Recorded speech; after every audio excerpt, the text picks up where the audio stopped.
Blessed ka ba? Magandang araw ng linggo, kapanalig. Nasa ika-6 na linggo na po tayo sa karaniwang panahon. Ito pong muli si Sister Rose Agtarap ng Daughters of St. Paul para sa mabuting balita. Pagnilayan po natin ang Ebanghelyo ayon kay San Lucas.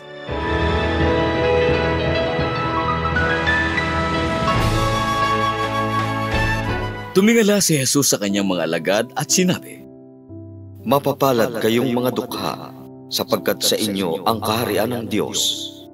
Mapapalad kayong mga nagugutom ngayon, sapagkat bubusugin kayo. Mapapalad kayong mga umiiyak ngayon, sapagkat tatawa kayo. Mapapalad kayo kapag kinapopootan kayo ng mga tao, at itinatakwil at iniinsulto, at sinisira ang puri dahil sa akin. Magsaya kayo at lubos na magalak sa araw na iyon, sapagkat malaki ang inyong gantimpalang nasa Diyos. Gayon din ang ginawa ng kanilang mga ninuno sa mga propeta. Ngunit sawimpalad kayong mga mayayaman, sapagkat tinatamasa na ninyo ang inyong ginhawa. Sawimpalad kayong mga busog ngayon, sapagkat magugutom kayo. Sawimpalad kayong humahalakak ngayon, sapagkat magluluksa kayo at iiyak. Sawimpalad kayo kapag pinag-uusapan kayo ng mabuti ng lahat ng tao, dahil ganoon din ang ginawa ng kanilang mga ninuno sa mga bulaang propeta.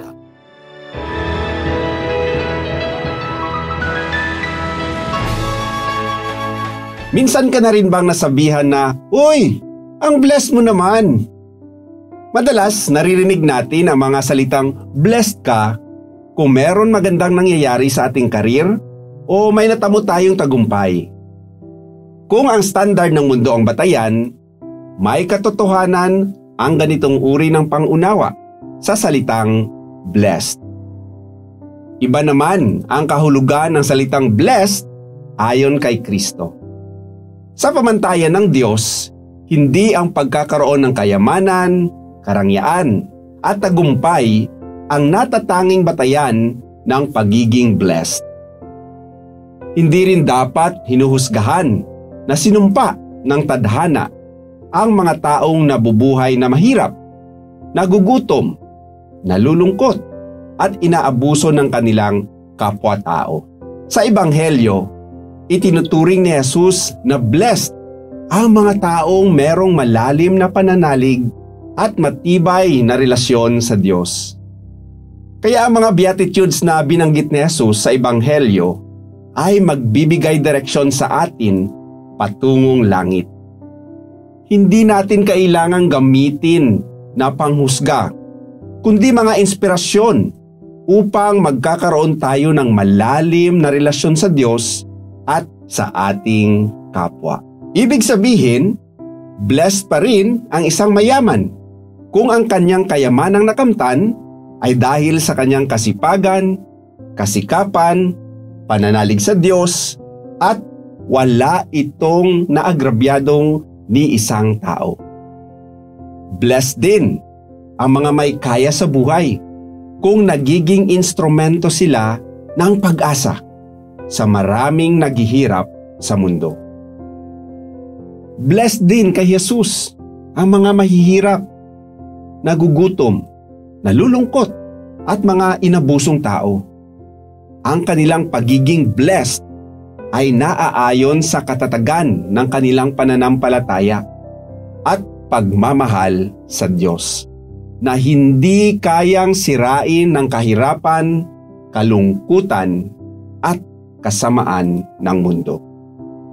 Dakila sila para kay Jesus kung itinuturing nila si Kristo na kanilang kaisa-isa at natatanging sandalan sa panahon na sila'y nahihirapan, napapagod, nalulungkot at nasasaktan.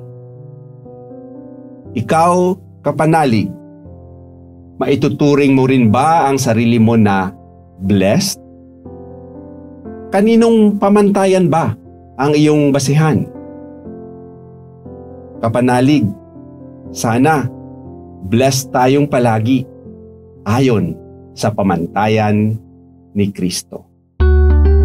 Mga kapanalig, maraming salamat po sa inyong suporta sa aming misyon. Subscribe, like, and follow po Lines sa aming social media accounts. Patuloy po kaming humihingi ng inyong tulong upang maipagpatuloy ang programang ito.